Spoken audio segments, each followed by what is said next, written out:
All right, let's jump right into it, guys. Let's go. I really want to start with this Russia-Ukraine thing because I'm going to be honest, I did not see this coming. Trump doing 100% 180, like completely flip-flopping on his position. Let's take it straight from his mouth or his tweets.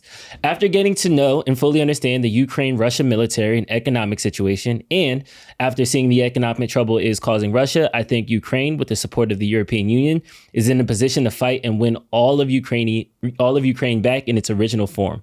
With time, patience, and the financial support of Europe, and in particular NATO, the original borders from where this war started is very much an option. Why not? Russia has been fighting aimlessly for 3.5 years, a war that should have taken a real military power less than a week to win. This is not distinguishing Russia. In fact, it is very much making them look like a paper tiger. When the people living in Moscow and all of the great cities, towns, and districts all throughout Russia find out what is going on with this war, the fact that it's almost impossible for them to get gasoline through the long lines that are being formed, and all of the other things that are taking place in their war economy, where most of their money is being spent on fighting Ukraine, which has great spirit and only getting better, Ukraine will be able to take back their country in its original form, and who knows, maybe even go further than that. There was not a period in those last 4 lines. I just want to let everybody know that. Dude, these things can be hard. This is like interpretation. We need a Rosetta Stone. I was like, wait, that's the most run-on. Putin and Russia are in big economic trouble, and this is the time for Ukraine to act. In any event, I wish both countries well. We will continue to supply weapons to NATO, for NATO, to do what they want with them. Good luck to all. Donald J. Trump, President of the United States. The good luck to y'all is like when your parents go to sleep and they let you like stay up after the sleepover. He's like, you guys need anything? All right, well, I'm going to go to bed. Good night. And y'all figure it out. Don't blow up my house. I feel like that's kind of how Trump is insinuating this. What's your first read when you heard this tweet?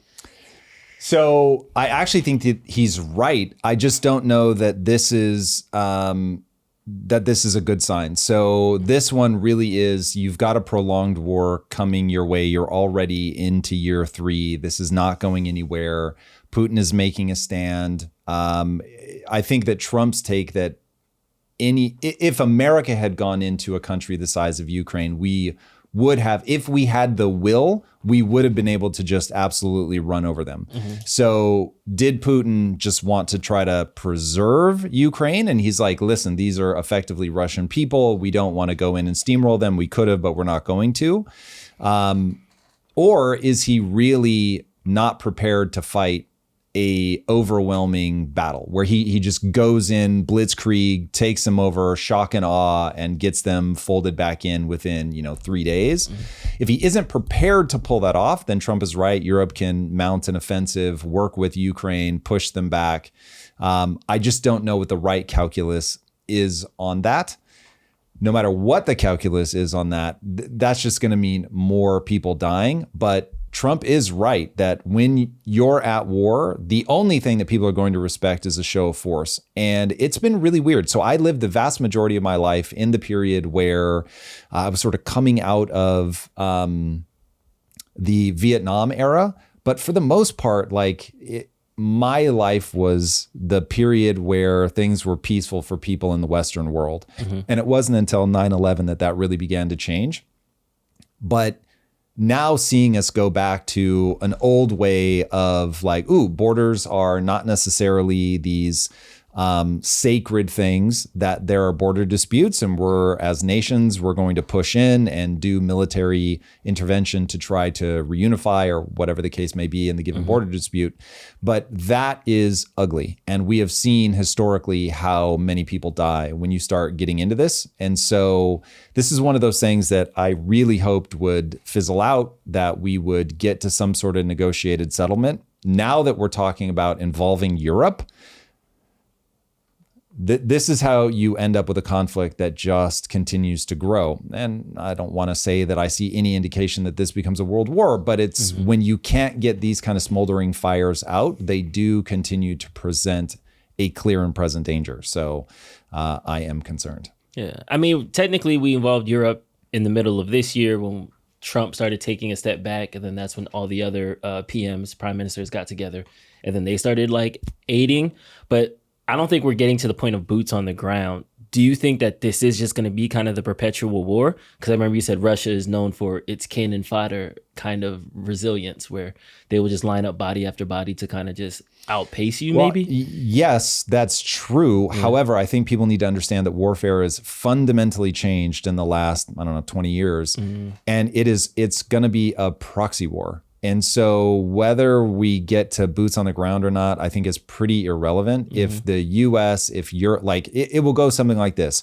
Europe buys a bunch of weapons from the US, then they send that to Ukraine. The Ukraine then becomes aggressive into Russia. They start trying to push back.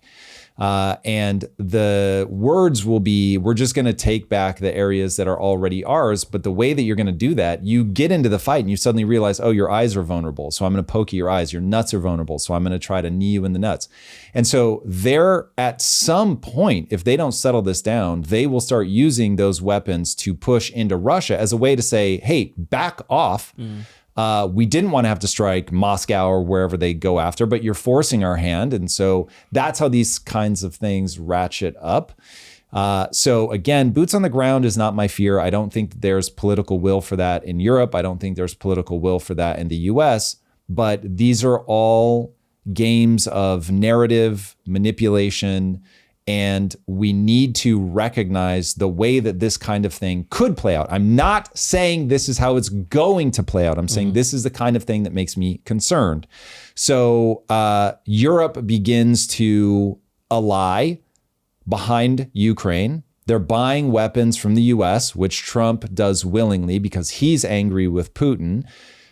Now Ukraine is able to launch more strikes behind enemy lines inside of Russia like they did with the drones.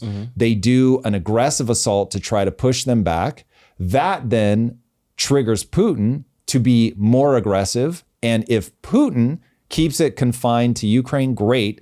But if Putin starts carrying out even like terroristic style bombings or whatever in another country, or proves, he's already proven that he's willing to poison people inside of somebody else's country. So if he starts retaliating even in ways like that, where he's trying to hide behind plausible deniability, you just start ratcheting things up. And then the narrative control will spin like crazy. And if everybody's aligned, if you can get the right and left aligned around needing to back Ukraine, then the narrative machinery is going to go into like overdrive, convincing America that sending money at a minimum, sending weapons, sending like training troops, that kind of thing is like a really standard way to get this stuff to escalate, or even just upping our presence in Europe.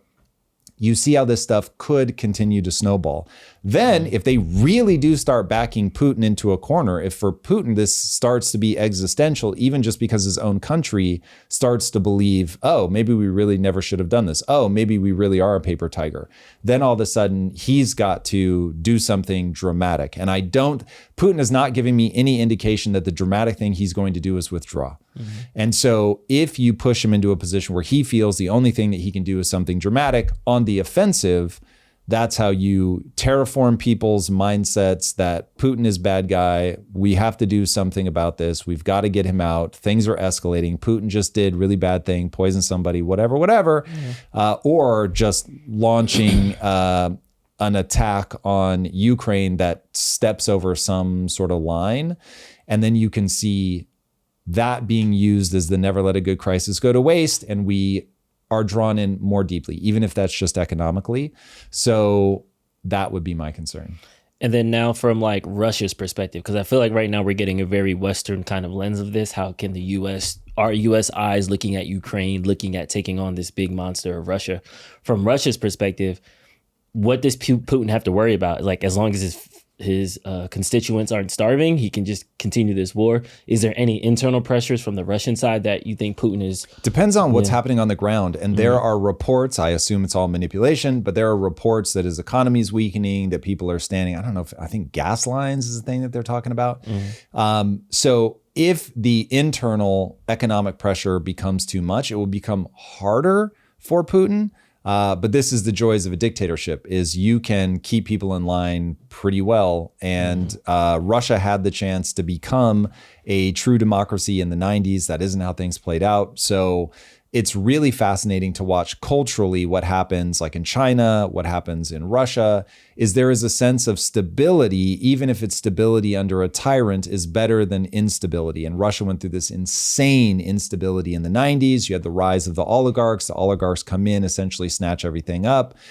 People don't love that. And so you end up getting Putin, who comes in, starts ruling with the iron fist again. And even if it's just a return to the familiar, people seem to take to it. So if Putin is able to rule that iron fist, tell people a narrative internally backed up by force that feels very, and this is where I have to fully express my cultural ignorance to the Russians. So, you know, I don't know exactly how this will play out, but if he's able to tell them a story that feels right for them, like, hey, I'm hammering people down with this iron fist, it's for your own good, or because we have to save the Russian people that are, I don't know how he would represent it, but are being forced to be Ukrainianized, because they really are. They passed legislation that makes it illegal to speak Russian language in certain within Ukraine. And there are certain towns within Ukraine that are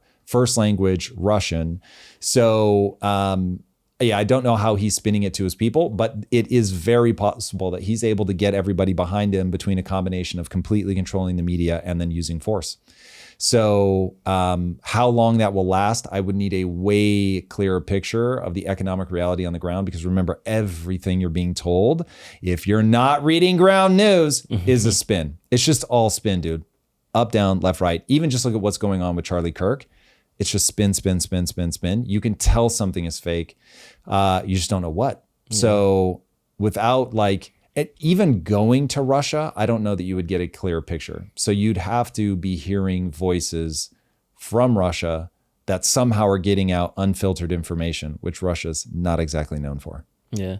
Somebody in the chat said that Putin just needs a good out so that way he can save face. Like, is it one of those things where if the great negotiator and Donald Trump could just negotiate a good deal? I would have believed that 3 months ago, maybe even. But it's pretty clear after what happened in Alaska that Putin is, whatever. What do you need, Trump? You need me to say that this never would have happened if it wasn't for you. I'll tell you whatever you want, because I'm going to drag this on and I'm going to buy myself as much time as humanly possible to get my agenda. But I have an agenda. I will glad hand you. I will say the nice things. I will say the things you want to hear. I will come to the table. But I have my agenda and I'm going to push my agenda. And so there's a really great quote that I read years and years ago that said, don't trust what somebody says. Don't even necessarily trust what they do, but always, always trust a pattern. And the pattern in Putin's behavior is that he'll come to the negotiating table, he'll say he's close, he'll say he wants an end to this, and then literally he'll be like in the meeting with you, be like, hold on a sec, yeah, go ahead and drop those bombs. You're like, wait a second, but you just said that like we want to, yeah, no, 100% we do. Yeah, no, go ahead and double the bombs we're going to drop. It's like, what is happening right now? If you've ever seen those skits where it's like, I can hear you, right? So that is the pattern. And so given that that's the pattern, that's the only thing that I trust, he is going to keep pushing forward. Now, I don't know that I know I don't have any unique insight into his mind. And I don't know if my read is right, that he is, he wants to leave a legacy. He wants that legacy to be the reunification of the USSR. He's a former KGB agent. This is somebody who understands propaganda. He understands the power of lying. He understands the power of holding a frame. So it's like, this is somebody that you can't trust that the words they say represent the vision in their mind. So yeah, I don't think it's as simple as, oh, he's just looking for an exit ramp, because then it's like, that's part of his legacy is, oh, I lost that match. Yeah. So until he sees that, oh, snap, like there's no way for me to win this, I don't think he's going to exit. Even if you gave him a really good exit ramp, I think he's going to say, nah, that's not good legacy. Good legacy is reunification. And he may, if he's got even grander ambitions, because a lot of these guys who don't have to get reelected, they think in really long time horizons. And he may even be thinking about, I will eventually have a successor and I want to set them up and I want Mother Russia to continue on for another 100 years beyond me. And so that's reunification, that's whatever. And so he may have a vision in his head of the chess pieces that he has to move into an exact position, even if he can't get it all the way across the line. That he does not want Russia or the surrounding states to be European. He does not want them to be Western. These are guesses, but they certainly line up with the way that he's behaving. And so if he's got that story in his head, and remember when Tucker asked him, like, how do we end up here? He started back in like the 1400s. I don't remember the exact year, but it was like talking hundreds of years. This isn't like last week you guys did something. No, and once you understand, oh, this is somebody who has a historical perspective of their country, don't expect them to tap out just because they have an off-ramp. Yeah, we shall see. Let's jump into this Jimmy Kimmel news. He returned yesterday. I'm going to play a couple different clips.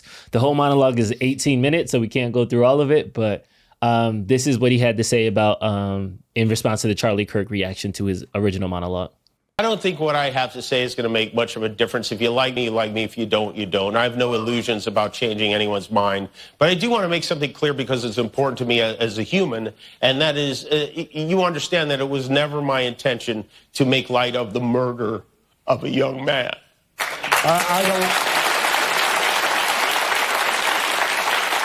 don't think there's anything funny about it. I posted a message on Instagram on the day he was killed, sending love to his family and asking for compassion, and I meant it, and I still do.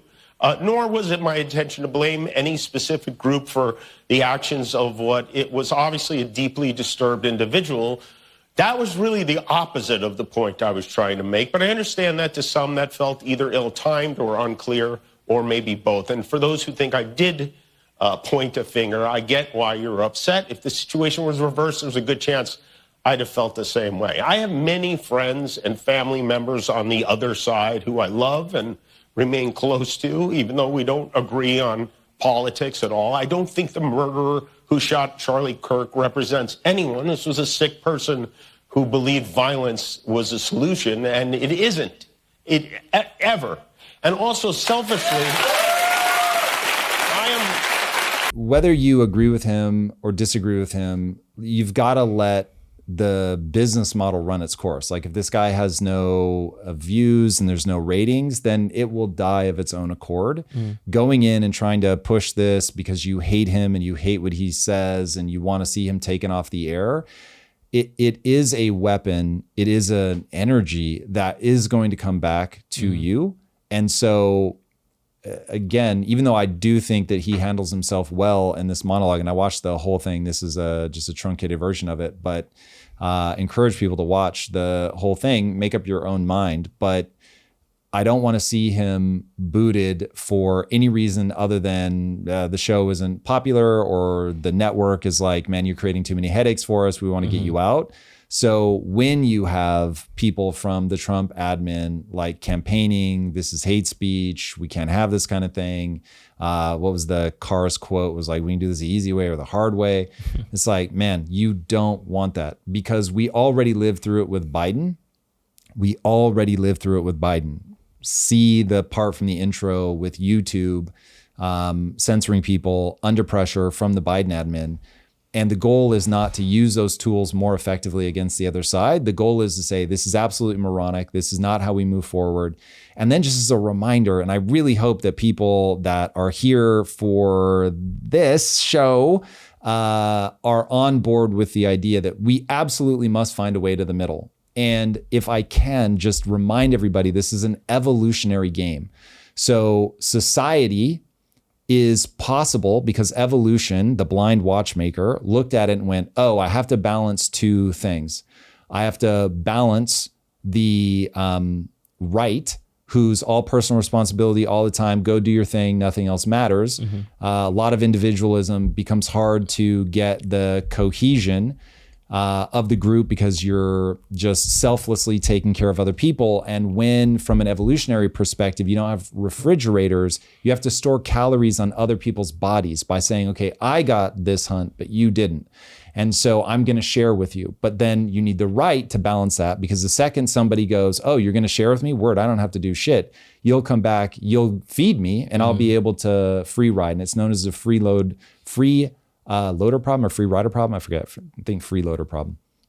And from an evolutionary perspective, once those two things are in dynamic tension, so that, and it's, obviously, evolution wasn't thinking right and left. It's just trying, the reason that we break politically along those lines is because there's an evolutionary break along those lines in terms of personalities that the group needs. So the group needs compassion, but that can go pathological. The group needs personal responsibility, but that can go pathological.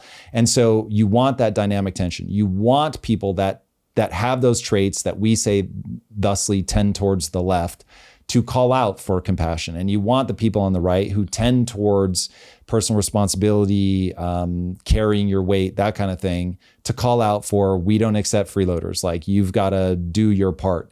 And when you've got both sides sort of competing with each other, you get something great. I see the same thing in business. You get a CEO and you get an operator, and they tend to be very opposing personality types. And oftentimes, I have had to mediate those. Even when I'm teaching entrepreneurs in Impact Theory University, I have to teach them like this. You want people, you have to respect the other person. So if you're the operator, you have to respect the dreamer and the person that can be unreasonable and actually get things done and push things forward, and vice versa. And if you don't want that dynamic tension, you end up in a problem. So Jimmy Kimmel to me is a symbol of that. I don't agree with a lot of the things that Jimmy Kimmel says. I think that late night has become far less about comedy and far more about preaching, but whatever, I want to make sure that people are allowed to say the things that they want to say. I don't want to see people censored on YouTube or traditional TV. And if traditional TV sucks and this guy has no ratings, then it should die a natural death and just let it happen. We'll get back to the show in a moment. But first, let's talk about why you keep starting and stopping. Most people consume endless content, but never master and deploy the fundamentals. That's exactly why short form exists. Take Atomic Habits by James Clear. It's packed with proven systems for building habits that stick. But the book is 300 pages of theory mixed with stories, and most people read it, then struggle to apply what they learned. Short form cuts through that problem. Their guides aren't just summaries. They're written by real human writers who extract Clear's core systems and give you step-by-step implementation guides. Plus, they create master guides that combine insights from different experts on the same topic. And their AI browser extension breaks down articles, videos, and even political analysis, so you get the key frameworks from everything you consume. Click the link below and get a free trial and 3 months off the annual plan to access the decision-making systems behind every major breakthrough. And now, let's get back to the show. Trump had a response to it. This is what he truthed out. I can't believe ABC fake news gave Jimmy Kimmel his job back. The White House was told by ABC that his show was canceled. Something happened between then and now because his audience is gone and his talent was never there. Why would they want someone back who does so poorly, who's not funny, who puts the network in jeopardy by playing 99% positive Democrat garbage? He's yet another arm of the DNC, and to the best of my knowledge, that would be a major illegal campaign contribution. I think we're going to test ABC out on this. Let's see how we do. Last time I went after them, they gave me $16 million. This one sounds even more lucrative. A true bunch of losers. Let Jimmy Kimmel rot in bad ratings. Okay, this is exactly the kind of thing that I'm saying we don't want. So look, if Trump were a citizen and he were saying that and saying, look, the ABC is given governmental funding or free airwaves, I forget the exact mechanism, but all of the networks, they get all of the like core networks, I forget which ones qualify for this, non-cable. They get the airwaves, access to the airwaves for free. And so for that, they're supposed to present balanced coverage. Okay. Does Jimmy Kimmel present balanced coverage? Absolutely not. Does the network as a whole present balanced coverage? Probably not. I don't watch enough of it, but I am willing to bet that they don't. fine. If we want to say, listen, this whole thing is stupid, whether you're on the right or the left, everything is breaking along partisan lines. Nobody is getting a fair shot. None of this is balanced. And so we're going to just auction off those airwaves. And all of these guys in the age of social media, in the age of the internet, they can find another way to get to people. And they will. And go for it. That I would get. But when you start singling out a show and saying, essentially, we're going to sue you as the president of the United States, dude, this is people who don't value free speech. They say they value free speech, but in reality, they're engaging in a war of partisan hackery, quite frankly, but they're battling for narrative control. If I were Trump and as the president, I would say exactly the following. It's clear that it's completely broken down that the airwaves are no longer something that taxpayers should be paying for. So I think everybody, right, left, center, doesn't matter. Nobody should be getting this for free anymore. We've obviously gone down a path where balance is not what we prize. And we already cut funding to PBS, NPR. Yeah, so just he's already getting out that game. Pull all of that. We're in the internet age. Everything is different. And by the way, thank the Lord that there are so many incredible voices on the right, from his perspective, on my team, that exist on the internet. And so this information is getting out there. Great. The thing that drives me crazy about the sort of unified voice on the right when it comes to this stuff is they act as if they don't have a voice. They act as if somehow mainstream media is ever going to change. And what they want them to do is like a mea culpa, like, oh my God, I can't believe that we've been propagandistic. It's like everybody is propaganda. The right is propaganda. The left is propaganda. And so I don't know. It just seems it's so theatrical and so pointless. We're in a hyper populist moment. Everybody is trapped in a frame of reference. Everybody is going to give you their take from their side instead of like banging pots and pans and saying like they should be saying XYZ thing. Dismantle their argument. Take their arguments apart. Win people over because your ideas are tethered to reality. And if your ideas aren't tethered to reality, they should lose in the public marketplace.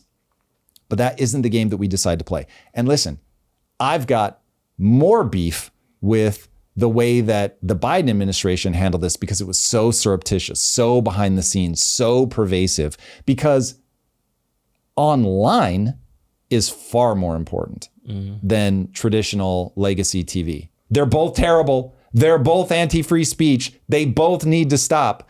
But if you want to talk about which one scares me more, the silent behind the scenes censoring of people and being like, what do you mean? What are you talking about? Trump, for all the lunacy in this tweet, at least he does it out in the open so that I can hate it publicly. I felt like that was like, you had that one like beat up, like built up. Like, okay, so I hated it publicly. For people to, when you guys see the deep dive that I wrote for Monday, which I hope that you guys will watch. And thank you, by the way, the deep dives continue to be our best performing content. You guys are amazing. I appreciate the trust that you give them a shot. The deep dive coming out this Monday, I'm really trying to figure out what the foundational building blocks are that put us at risk for culture falling apart, our country falling apart. Everybody knows my beef on economics. While I mention it in the video, I don't go into a ton of detail. But one of the things that I haven't talked a lot about is freedom of speech. And so I talk a fair amount about freedom of speech. I really do consider it one of the core bricks in this. And so getting this wrong is lunacy.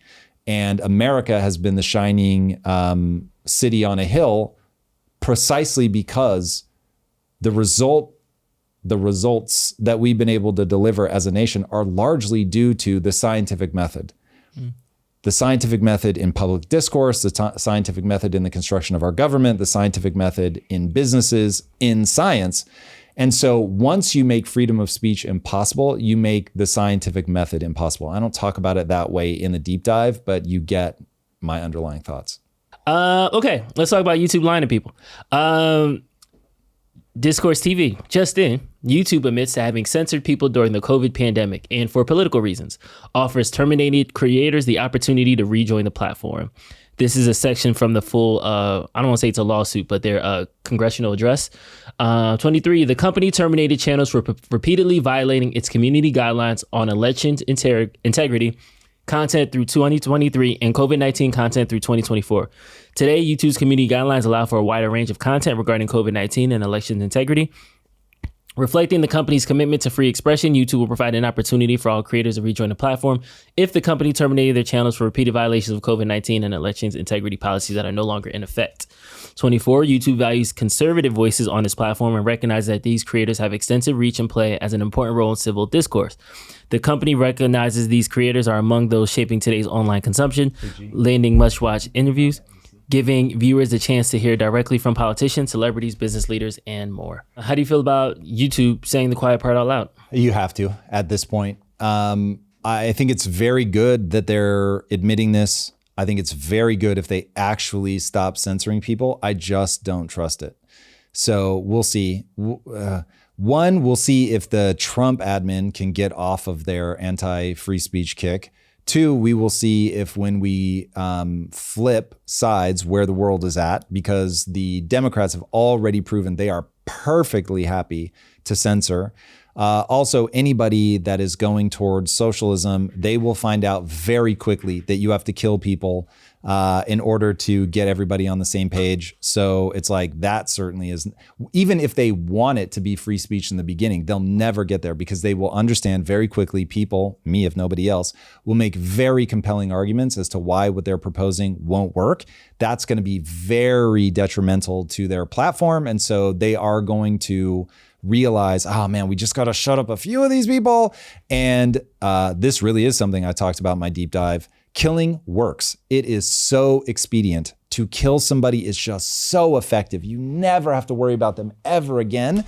And so this is why all throughout human history, if somebody's really a pain in your ass, you just kill them. So don't expect that to go anywhere anytime soon. People are going to keep doing that. So yeah, that one scares me. So I want to see YouTube really stick with this, but I don't think it is a deeply ingrained value that they have. I think it is economically expedient right now. Let's kind of dive into this because right now it seems like they're talking specifically about COVID-19 and elections integrity. The elections integrity, Dominion USA nearly bankrupt Fox News. They've settled that case. That's done. That's old news now.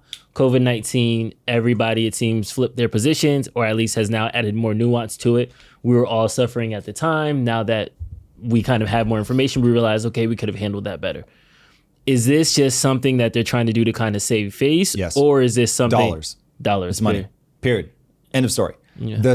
Listen, if people have a mental framework that says, hey, there are things that you can say, they're just too dangerous. I can't let you say that. When I read James Burnham, I was like, dude, we're really in a place that I don't know how it plays out. And that place is narrative control works. Narrative control is important. We need shared narratives and it will never happen again. So I was like, whoa, that era is over. That era lasted for thousands of years. Thousands of years. You could control what people in your tribe believed because it was like, well, the chief said this is what it is, and everybody's going to get on board with it. Even when the printing press came, it was like, well, it's getting harder, but a printing press is so expensive. There's going to be very few people that can actually get all the way to having a book done. If you don't like what the guy that wrote the book says, you lock him up forever, you exile him, you make him take poison, whatever, which they routinely did. So you kill enough authors, and it's like, yeah, people tend to say what we want them to say. Now with social media, the game is over. And so now what happens? So you're in a world where, let's say, COVID is popping off, and please give them the benefit of the doubt to make the thought experiment difficult. You give them the benefit of the doubt that they actually believe that you're spreading misinformation that will kill people. What do? Do you still let them say it? Like you've got Joe Rogan, so many people believe this is their perspective. So many people listen to him. He's an unhinged lunatic. Their perspective. He's an unhinged lunatic. He's killing people with the thing that he's saying. Bro, we've got to take him down. And if you actually believe that his words are killing people, don't you have a moral obligation to stop him? And what if his words are killing millions of people? don't you really have a moral? Like, how much do you actually believe in freedom of speech? So I'm telling you, you have to look inward and go, am I prepared to live in a world where freedom of speech really does, because it's so messy and people are going to debate it and a bad idea is going to take hold and maybe we don't even really know. And so maybe people really are dying because that information was just super catchy and it just spread like wildfire and everybody believed it, but it was killing a whole lot of people. And freedom of speech will eventually bring us back around because other voices will go, hey, this is killing people and here it is, here's the evidence. And people are allowed to study what they want, say what they want. And so we get there, but we did kill a whole lot of people with misinformation. Mm-hmm. I, Tom Bilyeu, am prepared to live in that world because I am so much more, like I would rather die because I'm listening and I'm doing my best and okay, I took that information and I made a decision with the best information that I had available. Oops. And now I'm dead and I'm on my deathbed. I'm not going to betray my belief and be like, people should be forced to shut the fuck up. I'm going to say, I missed this one and it sucks. And these are huge consequences. And I'm going to immediately turn my thoughts to my wife and the people that I've loved and they'll love me. And I'm so glad I got to go on the ride. Mm-hmm. Other people are going to be like, no, we got to shut people up. We know better. I am so afraid of that tyranny. Dude, I've tried to get people to read. You only need to read 3 books. And if you read those 3 books and are like, yeah, tyrannical rule is still better. Okay, we have assessed the world very differently. I am not prepared to be tortured for months to get a false confession out of me because people want to control the narrative. Not cool with that. Don't want that. That's the hill I would die on. And so, yeah, not playing that game. So whatever world is born out of free speech, I am prepared to live in that world, even if we go through periods of like dramatic problems. It is far better than and this is a real stat. In the 20th century alone,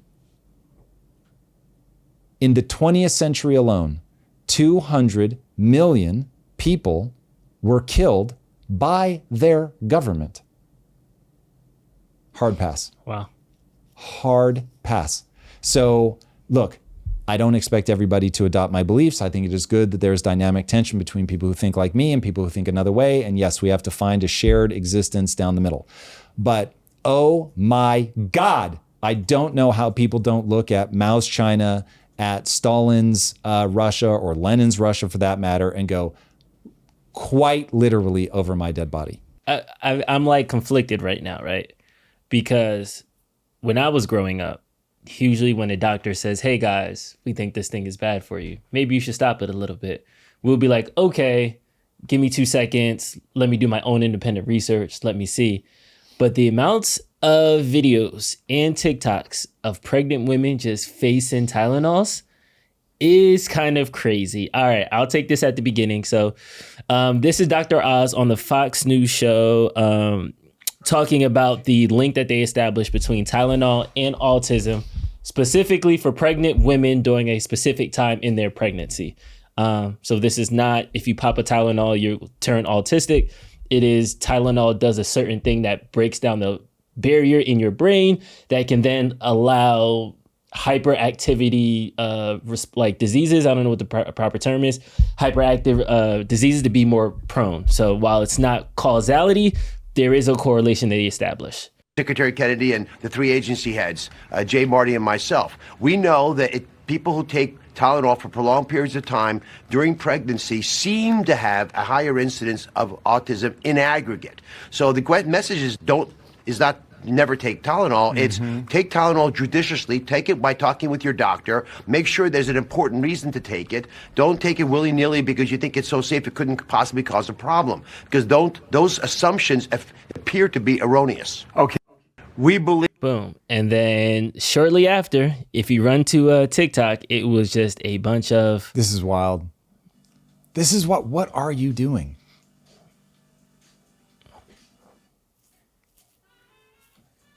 They're literally taking a drug they don't presumably need. She's dancing and does not seem to be in any sort of pain to prove a point. And the thing that will pay the biggest price if they're wrong is the child. That is wild. And then now pulling up a tweet from March 7, 2017. Tylenol, the company themselves, said, "We actually don't recommend using any of our products while pregnant. Thank you for taking the time to voice your concerns today." Damn. So they even came out and said, Damn. "Hey, we're not the most safest." Damn. But Wow. This dude, okay, so PSA. I certainly understand the emotional impulse when somebody you don't like, who you believe has authority over you, is telling you that you have to do something a certain way. I had that same reaction when they said you couldn't burn the flag. I've never had the impulse to burn a flag ever in my life. I love America so much you can't imagine. But when I was being told I couldn't do it, I had the impulse. But I would like to remind people, I didn't do it because that's stupid. I was not trapped. The emotion came from a frame of reference of having a problem with authority. Just because you hate Trump, and that's perfectly fine. Everybody has the right to dislike whoever they want. But if you are taking, again, a literal poison, Tylenol is saying, hey, probably not best to take when you're pregnant. So you are taking something that possibly has a negative knock-on effect. And you are doing it in an effort to hurt the person that you don't like. It is nonsensical. So you are trapped inside of your frame of reference. You are trapped inside of your hate of somebody, and you are allowing it to make you make bad decisions. So when you feel that emotional impulse, man, pull out. This is why do not trust your emotions. When I had the emotion, I was like, yeah, I don't trust this, and therefore did not act on it. But man, people need to cultivate a distrust of their own emotions, but everybody trusts themselves so much. They are convinced because they feel it, then it must be true. It must be right. And you see all these people acting in accordance, man. This is like the one thing, if I could give people just a gift, it would be to realize, oh, you should be skeptical of your own emotions. Skeptical in the extreme. They do not always lead you to your goals. I wish that was the only copy. I can't find the link, but there was a supercut that had like 6 pregnant women all like. Dude, there's so many. I've seen so many of these things, and they think that they are hurting Trump, the right. I don't know, man. It is a very accurate sign of where we are, that I am just going to do the opposite of whatever you tell me. The exact opposite. This might be bad for me. I'm falling over myself to not only do it, but to film it and put it out. Oh my God.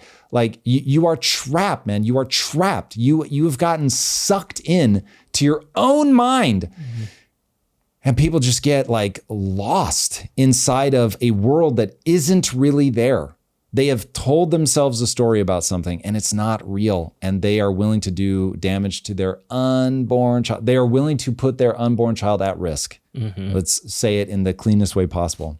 It's crazy. Dr. Rhonda Patrick, in light of recent news, it's worth noting that the association between acetaminophen, e.g. Tylenol, use during pregnancy and childhood behavior issues is not new. This study from 2016 found a 30% increase in the risk of hyperactivity. That was the word, hyperactivity symptoms among children. Both genders exposed to acetaminophen during pregnancy. In boys, exposure was also linked to autism spectrum disorder symptoms in a frequency-dependent manner. Causation remains unestablished, but it's exciting that OBGYNs will be getting guidance on this increased risk to inform women. And she retweeted a study that she published in 2016. And that is what caused Tylenol to retweet that at the beginning of 2017 because it was kind of gaining steam. But as much as I want to say, you know, Maha has a win, they announced something, this seemed like this is an older study that they're now resurfacing and they're bringing it back to light. God bless them. Yeah. God bless them. Okay, I am often asked about supplements, and I am often given opportunities to get equity in a supplement company for promoting supplements, just raw dollars to promote supplements. And I've always been very hesitant because if using it, it falls into the placebo zone, I'm probably not going to get behind it. If I don't notice it at all, I'm definitely not going to get behind it. And I'm always paranoid about isolating compounds. Like the number of times we've been like, oh my God, this thing is good for you. And then people isolate the compound, they take the life out of it, and then it creates a problem. It's like, man, we evolved to like have to fight for food. It was scarce. It was in a living thing, whether that was an animal or a plant. And so there's like natural balances, defenses, everything. It's like, So when you start stripping away, like take juice versus eating an apple juice doesn't have the fiber, okay? So we did not, first of all, apples in their natural state, before we started crossbreeding them, look nothing. We're from a macro perspective, we're nothing like the apples that we have today. And then on top of that, we're fucking juicing them. Yeah, boys and girls, please understand the things that you put in your body matter a lot, and your body's going to respond to them. And I know that people will say things like, a calorie is a calorie is a calorie. And it's like, oh God, if you're talking only about putting on fat, maybe. But in terms of you are what you eat, your literal cells are made of the things that you chew and swallow. So be really thoughtful about the things that you chew and swallow. That doesn't mean never have a supplement ever. Listen, D3, now that I can't get sun exposure, I'm going to be supplementing D3, but with a high degree of paranoia that there's going to be like some knock-on effect. It is not as good as getting it naturally from the sun. That is my default assumption. So look, I have gut instinct.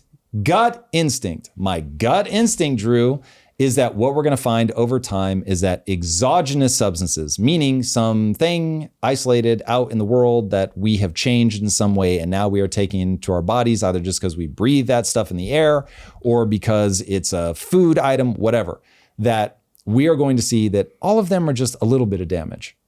And then they just stack and stack and stack and stack and stack. And we just are taking way too many little death of a thousand cuts into our lives through all of these modern compounds, which are amazing. And I'm glad that we have Tylenol when I have a headache or something like that.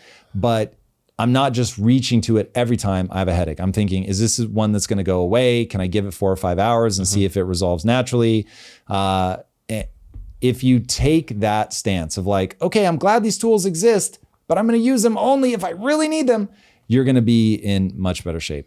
Obviously, gut instinct. I am not a doctor. Aren't like 50% of headaches just dehydration? If you drink a bunch of water and like relax, it goes away. So. Listen, I have beef with the whole water narrative, but it's possible.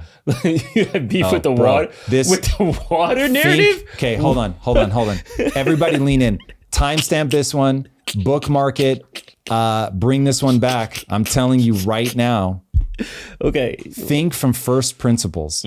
You're telling me water, fresh water, non-stagnant fresh water that is not present in a lot of places, that somehow we have evolved to need whatever 3 gallons or whatever it is. That's not the right answer, obviously, but the absurd amount that people tell you to take, that we would evolve to need it like that. Get out.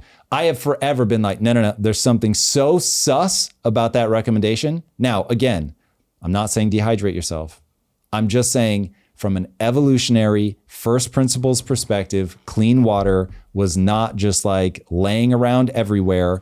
Animals would have to risk their lives. Because remember, we are not just human. We came up through millions of years of evolution, where one of the most dangerous things you would have done is gone to the watering hole. And so it's like, that one, they're going to have to explain something.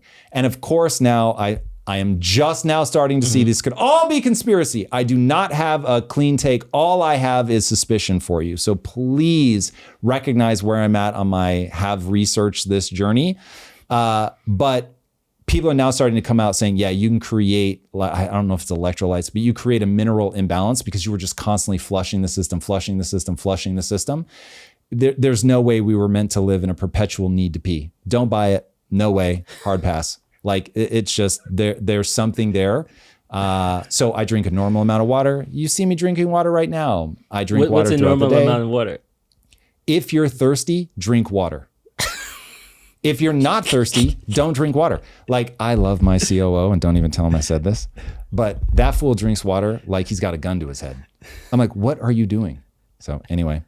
We'll see. Let's go around the world. The UN summit started today or yesterday, marking its 80th year anniversary. And the UN is on some shaky footing for the first time in its year. There was one quote in this article I wanted to pull up. The U.S. is behaving in an incredible petty way, says Richard Gowan, the UN director of the International Crisis Group a think tank.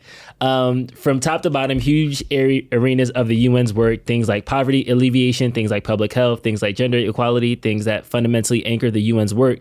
The US is actively working to disrupt them.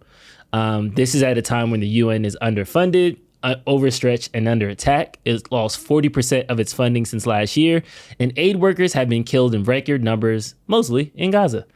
I don't know if I got your take on the UN. How do you feel about it? I don't know that I have a take on the UN. No. The reality is I would need to do research on what's their stated mission. This is one of those where at a headline level, I keep hearing things like the UN is like actively anti-Israel.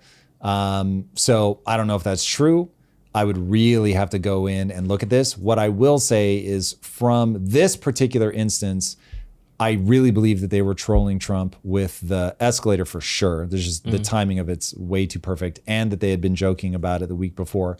They were probably trolling him with the teleprompter. So that kind of like pettiness, I don't know, that doesn't strike me as ideal. But the idea of uniting nations is awesome. So I would have to look into this to have a sharp take. From a world police perspective, though, there is a level of responsibility that the U.S. has with the UN, and it has it with NATO. Yep. Do you see us? Trump seems to be wanting an America first, well, Israel first, America second policy. So is it one of those things where we want to... Are you dropping political bombs over here on us? Hey, man, Israel killed 3 U.S. citizens and nobody's saying anything. When they killed 3 U.S. citizens? When they bombed Lebanon, even though I thought we were fighting Palestine. But interesting. That's coming. Oh, punch is thrown. That's coming later. But in the world police, U.S. as like top cop, do you think that it's important for us to be a part of these international agencies, the UN, NATO, in some capacity? Maybe we're not the principal donor, but you know. So having nations truly be united, I think, is a very awesome idea. I do not want a world government, but I would love to see cooperation in the way that we as the United States have very differing opinions from state to state to state, but we still have an organization. I love that idea. Having some criteria, especially from like a human rights perspective for people to be in it, I think it's all wonderful. So there's certainly an idea there, and I would love to see the U.S. be a part of that kind of meta national like grouping would be amazing, but I'd need to know the specifics. So I have a vision in my mind that it would be incredible, but whether that's actually what's happening in the UN, that I don't know. So if this becomes a big enough deal, I can certainly do the research necessary. But from that perspective, that would be very interesting. Now, from the perspective of World COP, there are 2 World COPs now. You've got the US and you've got China. And having a world policeman, I think, is incredibly important. We're going to find out whether a multipolar world is better than a unipolar world. Certainly a unipolar world when you are the unipole is dope, but you don't have that balancing act that I was talking about. You don't have 2 opposing forces that have to find a way to coexist. And that dynamic tension may actually end up being better, is moral the right word? Maybe. It might make us make more compromised decisions of compromise is probably a better way to say it, than us just going around and bullying the world and all of that. But it will come down, I think, to how antagonistic the US and China are. And I think we're going to get extremely antagonistic. So then that becomes a problem. That feels more like the Cold War, which was not fun. That was very nerve-wracking from growing up in the 80s perspective.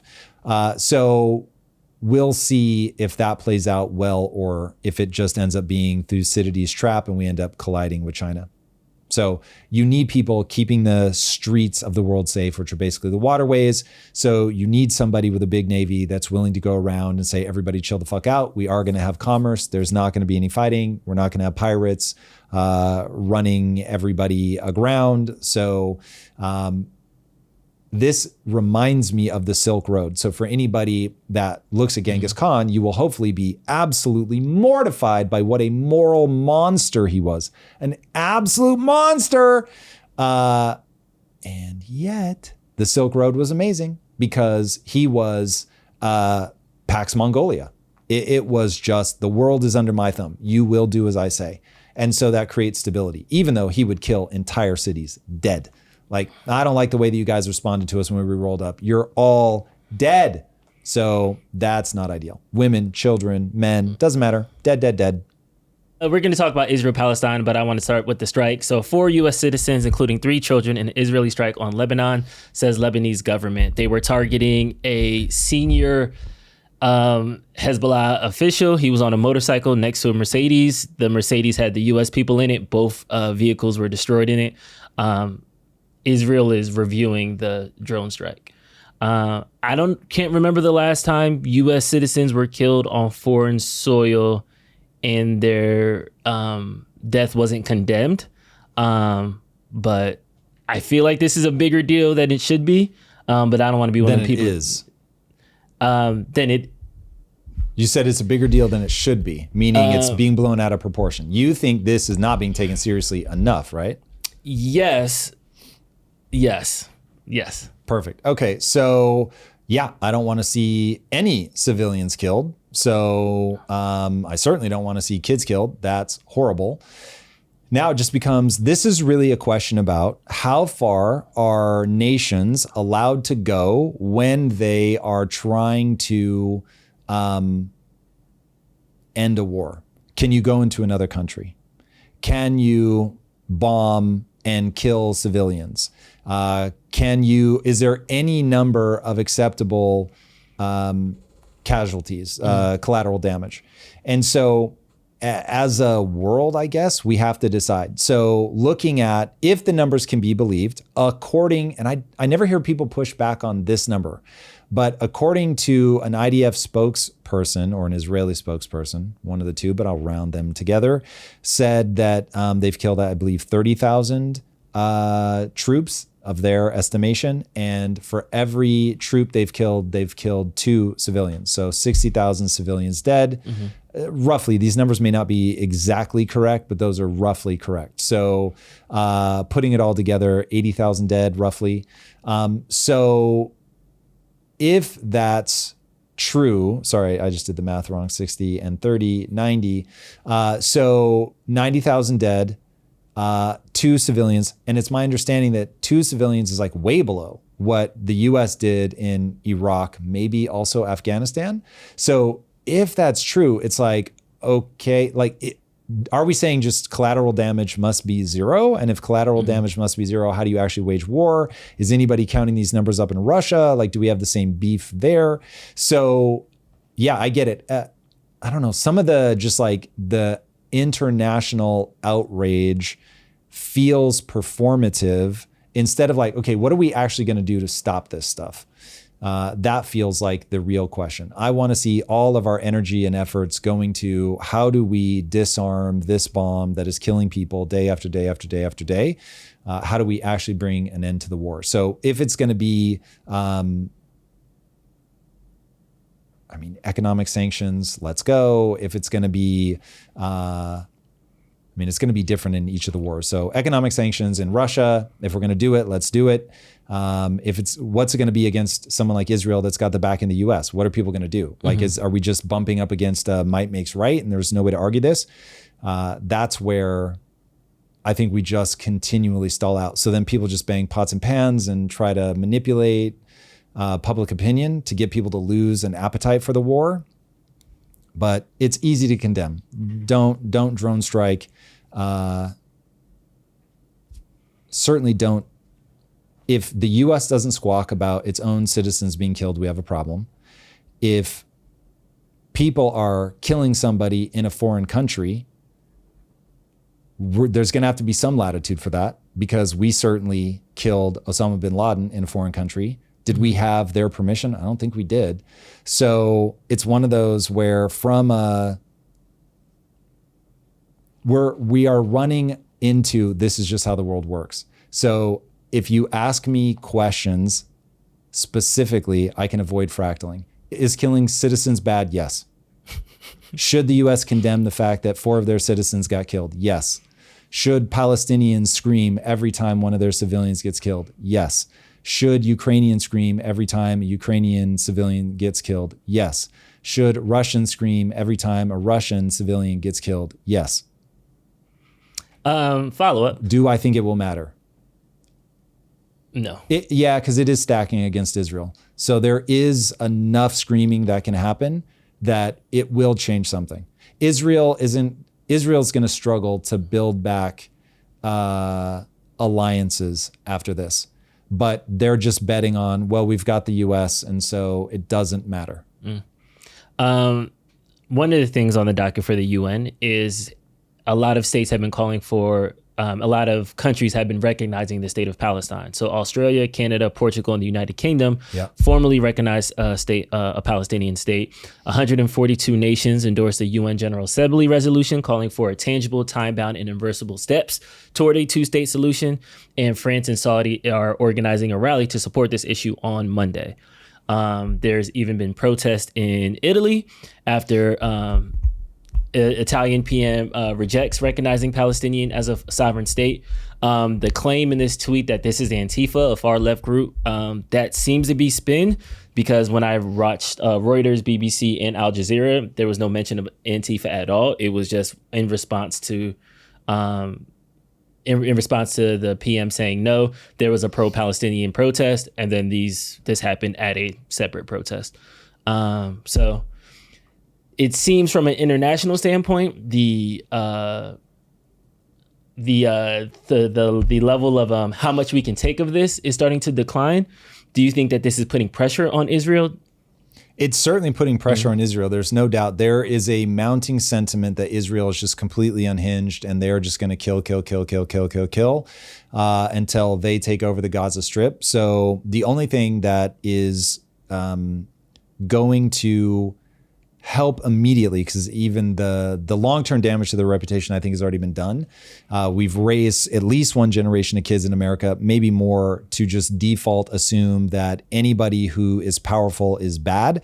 They hate America, they hate Israel, and so anybody that's the oppressed is automatically the morally righteous person. So that's going to do tremendous damage to the US's reputation, to Israel's reputation. So now the question becomes, what are the steps that we could take to actually begin unwinding this? I think you absolutely need a two-state solution. However, you will find yourself back in a violent position if that government is a terrorist government. Now, it is my understanding that Palestine elected Hamas.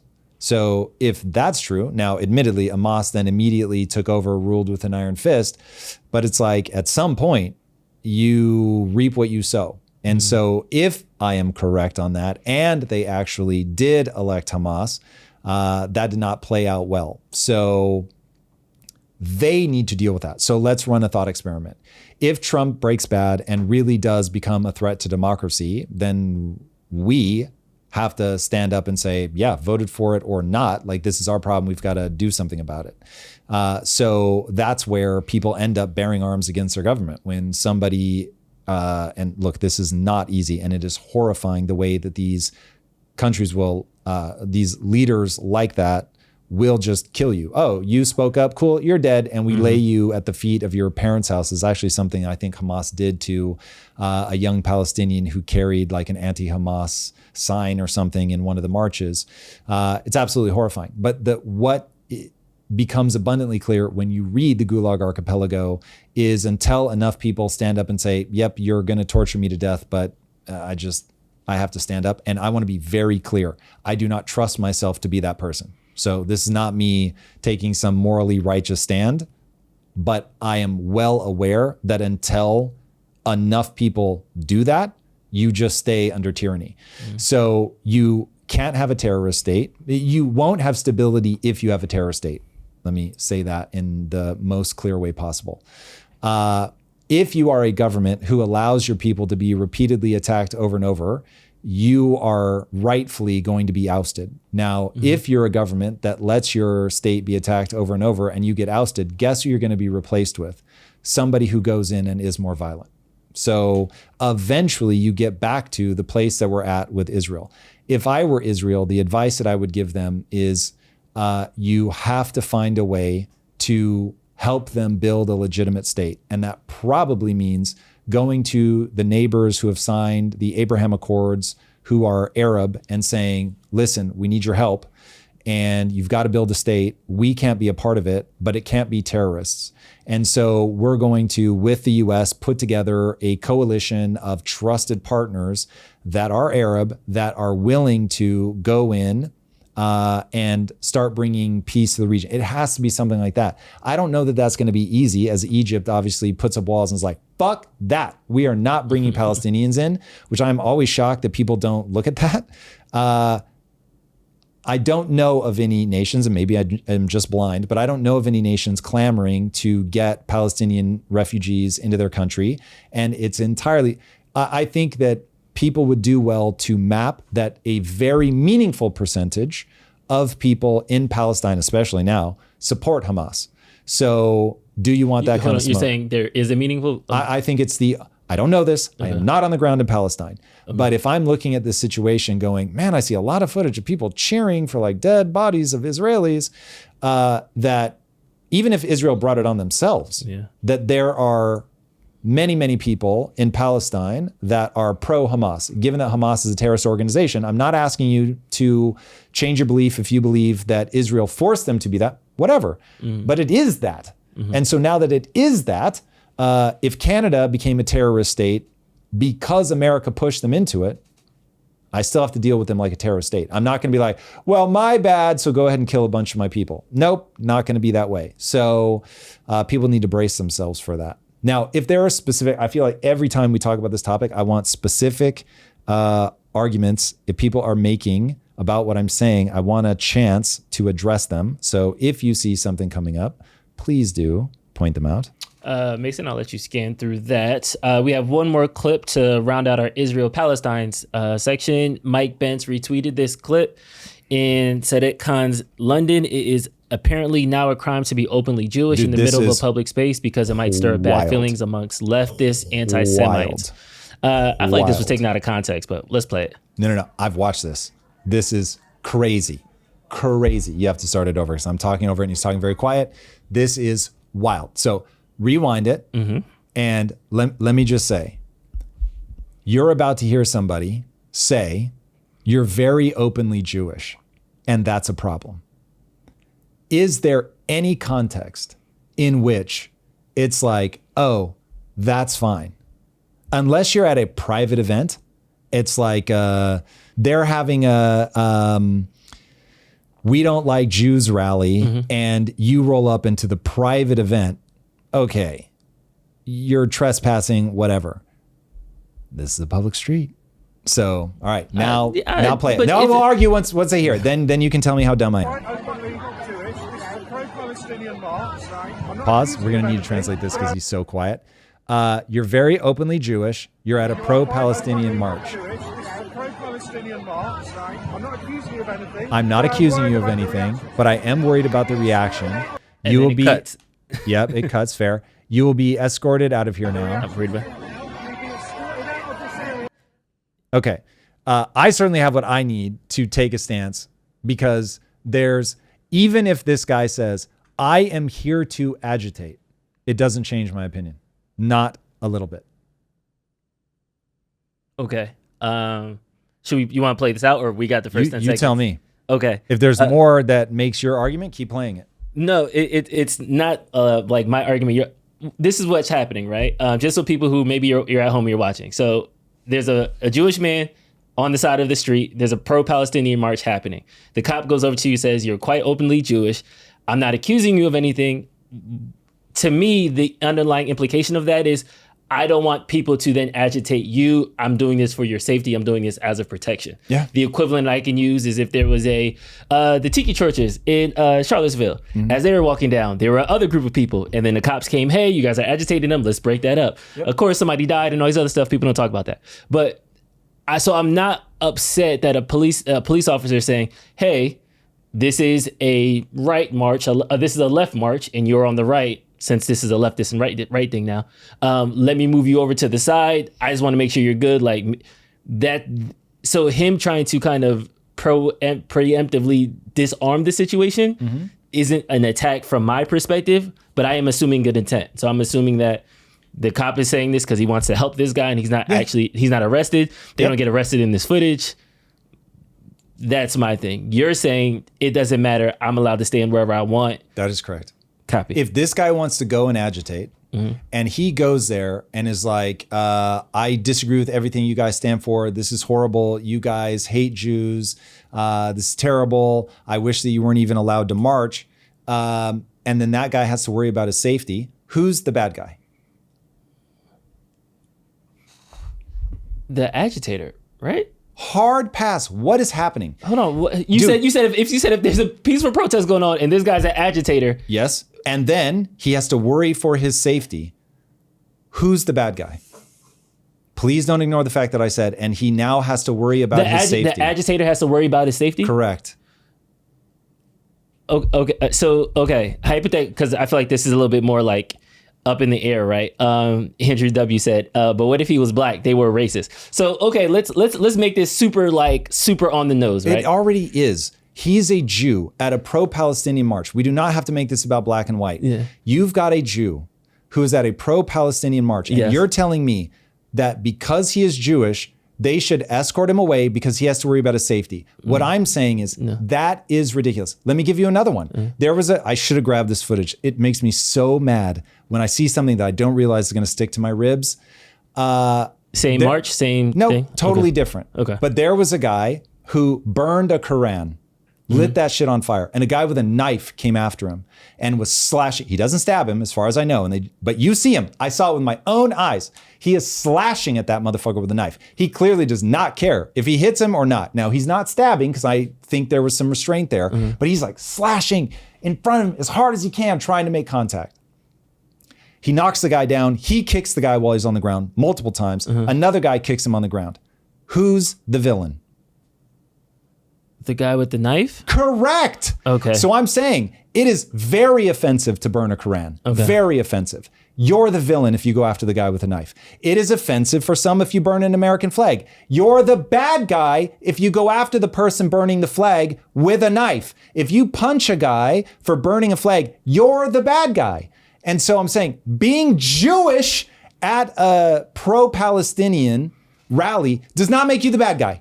If this guy has to fear for his safety, but who's the people who are going to attack him are the bad guy. So I'm saying this cop is like, yo, bro, I'm worried about your safety. We're going to have to move you over here. It's like, hold on. Don't let anybody attack me. And if he's like, okay, listen, like we could just get overwhelmed. There's not enough of us. These guys are getting agitated. Like, hey, man, I'm ready and willing to take you over there. And if this guy says, nope, I want to stay here. I have every right to stay here. And the guy says, okay, but we can't protect you. Cool. Totally get it. The cop made it clear. He wants to do his best, but like, hey, I'll call for backup, but they may not get here in time. And if he's just trying to keep him safe, word. But I want to be abundantly clear. This guy shouldn't have to worry about his safety by being at a pro-Palestinian march. Ever, under any circumstance. Even if he's there yelling like a lunatic. Unless that guy starts violence, he should not have to worry about his safety. Now, if he becomes violent, he should instantly have to worry about his safety. But is he... Okay, so we always talk about freedom of speech, but not freedom of consequence. So if he's calling a bunch of people slurs and somebody hits him in the mouth, the person who punched him is the bad guy. Is the bad guy. Okay, of course. So I could be at a protest. I can agitate. I can say anything, but as long as I'm not physically violent with anybody, I should be protected. Correct. That's the whole idea of peaceful protest. But you should be able to protest and counter protest.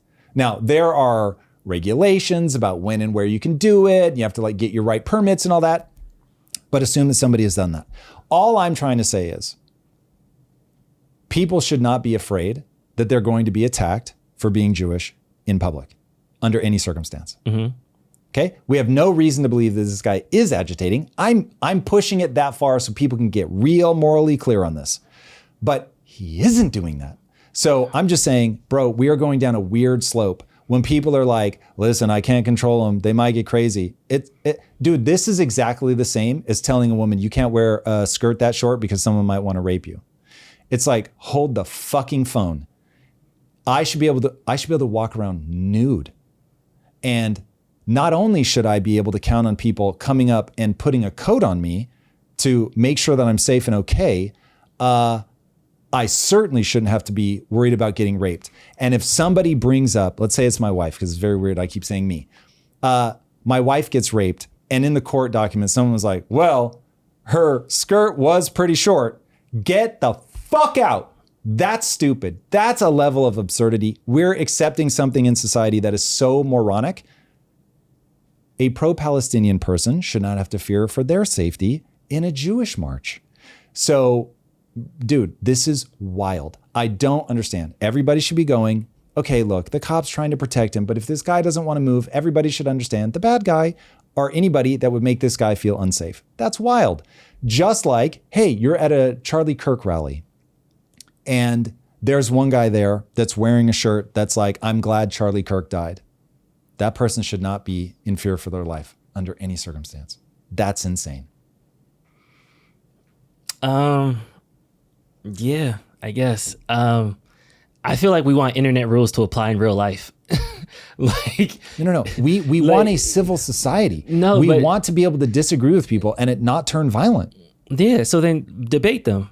Love it. Talk to them. Great. And the cop coming here and saying, "Hey, I'm worried." To me, this is good policing. To me, is that he's worried about his safety. Now, if is it good policing if he forces him to leave? If he's forcing him to leave, no. And there's no threat then that's being posed. You and I are completely on the same page. Then no. But my thing is like the cop like presenting it to him. Like I don't think that's crazy. That the cop is like, "Hey, emotions are kind of high right now. Are you sure you're like?" Yeah, I appreciate agreed. that part. Okay, that's where I was confused. I was like, "Wait, the cop can't even sit. Like, is the cop wrong for assuming that that would get left?" Like, if the cop is like, "Listen, I'm not going to be able to get back up here in time. All is well." But what I'm saying is, we are casually accepting that the opening line is, "You are obviously openly Jewish, and this is a pro-Palestinian march." That's already not okay. Okay. So not that he shouldn't say the words, that he has to say the words. Okay? If you become violent, you are the problem. You don't have to tell me why the person became violent unless the other person is violent. Now, if somebody comes in and throws a punch, yep, you're going to get your ass beat. Fair. If you come in and say words, nope. If you come in and are obviously Jewish. So again, to me, this comes down to people are not reading enough books. When the pogroms happen, when people turn on Jews, it breaks bad, it gets violent, a whole bunch of people die, and people give up their humanity. And it happens over and over and over in history. And there's no thing you can tell me about what the Jews are doing and controlling the money supply and for me to go, oh yeah, cool. Then go kill a bunch of them. That is so wild. People have forfeited their humanity at that point. Cool. That's all I got. So as we were talking about before, we're going to be doing another AI masterclass. These have been extremely popular. I encourage you guys to show up Thursday, October 2nd at 1 p.m. And I know you guys are super busy. Trust me, I get that. But if you've ever thought about starting a business, AI can help you do it. It is an absolute game changer. This is one of those times truly where you do not want to be trying to work harder. You want to work smarter. We're doing the free masterclass. I'm going to show you exactly how to build that AI team. And if you show up live, by the way, I have a very special bonus that we're going to be giving out. This was a huge hit last time. You do not want to miss out on it. And the bonus is only for people that show up live, and it will make your life a lot easier. All right. Hope to see you guys there. And Drew, as of right now, we don't plan to go live on Friday. Is that correct? Yes. Yeah. You have a full agenda. Yeah. So if by some miracle we can, but I'm going to be traveling. So right now, unfortunately, we have to assume that we will not be live on Friday, but we will be back next week. And this is, I think, my last sort of unovercomable travel this year. Don't hold me to that. All right, guys, we love you bunches. Thank you for being here. And as always, be legendary. Take care, my friends. Later. If you're an aspiring entrepreneur with a dozen business ideas, but you're paralyzed because you don't know which one will actually make money, I can help you solve this problem in 30 minutes. The problem isn't that you don't have good ideas. I bet you have too many good ideas, and that's the problem. You can't make a decision. If you haven't tried my free Zero to Launch GPT yet, you are missing out. We've gotten incredible feedback from people who are finally launching their businesses using this tool. Kyle B, for instance, said it best when he said, "This custom GPT is lighting a fire in me." He went from not knowing how to maintain momentum to implementing a 10-week action plan that was so effective, he was having a hard time convincing himself to leave his workspace at the end of the day because he was getting so much done. This free custom GPT is personally trained on my proven framework. It will help you analyze the market and create an exact action plan to launch in just 30 minutes. Stop overthinking and start taking the steps to launch right now today. Click the link in the show notes to access the free Zero to Founder Launch GPT right now. If you like this conversation, check out this episode to learn more. New information is out on Charlie Kirk's assassin, including a text message confession. The UK has massive protests against immigration. Elon Musk tells Britain that if they don't fight for their values, they'll die. Pam Bondi has decided to play a gotcha card.